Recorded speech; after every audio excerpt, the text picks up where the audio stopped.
हरे कृष्णा। आज हम श्रीमद् भगवद गीता के चौथे अध्याय का सारांश देखेंगे।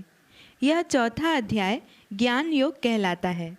तीसरे अध्याय में जहाँ कर्तव्य कर्मों को करने की बात मुख्य थी, वहीं इस अध्याय में कर्तव्य कर्मों की जानकारी या समझ या ज्ञान की बात मुख्य है। अध्याय के आरंभ में श्री भगवान ने इस गीता के ज्ञान को अनादि बताते हुए कहा है कि सबसे पहले मैंने यह योग सूर्यदेव से कहा था। सूर्यदेव ने अपने पुत्र मनु से और फिर उसने अपने पुत्र इक्ष्वाकु से कहा था। इस तरह भगवान ने संकेत कर दिया कि यह ज्ञान नित्य है। भगवान ने अर्जुन को बताया कि उनके और उसके कई जन्म बीत चुके हैं, जिन सबको भगवान तो जानते हैं, लेकिन अर्जुन की तरह कोई भी जीव नहीं जानता। इसके आगे भगवान ने बताया कि उनके जन्म और कर्म दोनों दिव्य या अलौकिक हैं। वे कहते हैं कि मैं कर्मों के वशीभूत होकर जन्म नहीं लेता, बल्कि जब जब धर्म की हानि होती है तो दुष्टों के संहार, साधुओं की रक्षा और धर्म की पुनर्स्थापना के लिए मैं युगों युगों में आवश्यकता के अनुसार अवतार लेता हूँ। मेरे जन्म और कर्मों की दिव्य प्रकृति को जो जान लेता है, वह राग, द्वेष, भय, आसक्ति आदि से रहित होकर मेरे आश्रित हो जाता है और अंत में मुझे ही प्राप्त होता है। इसके आगे श्री भगवान ने बताया कि इस संसार में सामाजिक व्यवस्था को बनाए रखने के लिए उन्होंने ही वर्णाश्रम धर्म को बनाया है और उसके लिए कर्म तथा धर्म भी निर्धारित किए हैं। अतः मनुष्य को इन कर्मों के स्वरूप को जानकर ही कर्म करना चाहिए। कर्म, अकर्म और विकर्म, इन तीनों को भली प्रकार जानकर कर्म करने से अशुभ संसार के कर्म बंधन से मुक्त हुआ जा सकता है। तो कर्म क्या है? कामना के साथ की जाने वाली क्रिया ही कर्म है। कामना का भली भांति त्याग करके किए जाने वाले कर्म अकर्म कहलाते हैं और शास्त्र विरुद्ध किए जाने वाले कर्म विकर्म कहलाते हैं। कर्म करते हुए भी कर्तापन के अभिमान से दूर रहकर और फल की इच्छा को त्याग करके कर्म करने पर भी वे अकर्म हो जाते हैं।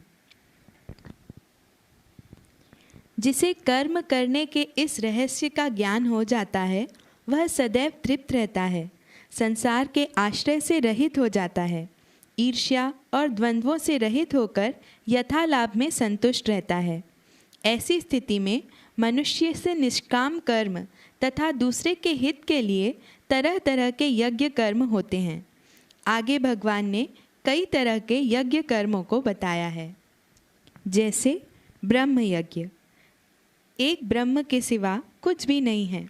जो कर्ता, करण, कर्म, पदार्थ जो भी दिखाई देते हैं, वे सब ब्रह्म ही हैं।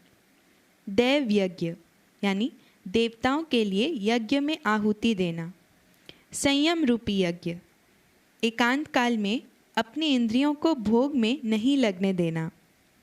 विषय हवन रूपी यज्ञ यानी व्यवहार में इंद्रियों का अपने विषयों में लगने पर भी उनसे राग द्वेष नहीं करना। समाधि रूप यज्ञ, मन बुद्धि सहित इंद्रियों और प्राणों की क्रियाओं को रोककर समाधि में स्थित हो जाना। द्रव्य यज्ञ यानी अपनी मिली हुई वस्तुओं को निष्काम भाव से दूसरों की सेवा में लगाना। तपो यज्ञ, स्वधर्म पालन में आने वाली कठिनाइयों को प्रसन्नता से सह लेना। प्राणायाम रूप यज्ञ, पूरक, कुंभक, रेचक पूर्वक प्राणायाम करके प्राण अपान वायु की शुद्धि करना आदि। इन सभी यज्ञ कर्मों को करने से मनुष्य धीरे धीरे पापों से रहित हो जाता है और उसके धन पदार्थ आदि की शुद्धि होने लगती है। परंतु आगे इन सभी द्रव्य यज्ञों की अपेक्षा ज्ञान यज्ञ अर्थात परम तत्व का ज्ञान, इसे भगवान ने अत्यंत श्रेष्ठ बताया है।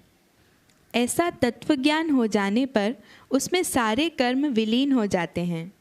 यह दुर्लभ तत्व ज्ञान किसी भगवत प्राप्त तत्वदर्शी महापुरुष के पास जाकर उन्हें प्रणाम कर निष्कपट सेवा करके विनयपूर्वक जानने की जिज्ञासा करनी चाहिए।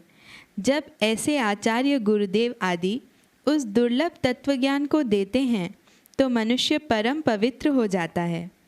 जो मनुष्य श्रद्धा से युक्त होता है वह ऐसे पवित्र ज्ञान को अवश्य प्राप्त होता है, जिससे उसके सारे कर्मफल उस ज्ञान रूपी अग्नि में भस्म हो जाते हैं और वह परम शांति को प्राप्त होता है।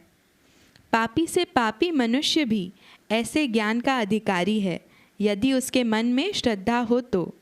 इसमें संशय या अश्रद्धा सबसे खतरनाक है, जो अवश्य ही पतन की ओर ले जाती है। अतः अंत में श्री भगवान अर्जुन को अपने हृदय के भीतर के अंधकार को ज्ञान की तलवार से काटकर ज्ञान योग में स्थित हो जाने का आदेश देते हैं और कहते हैं कि युद्ध के लिए खड़े हो जाओ। यहीं पर चौथा अध्याय संपूर्ण होता है।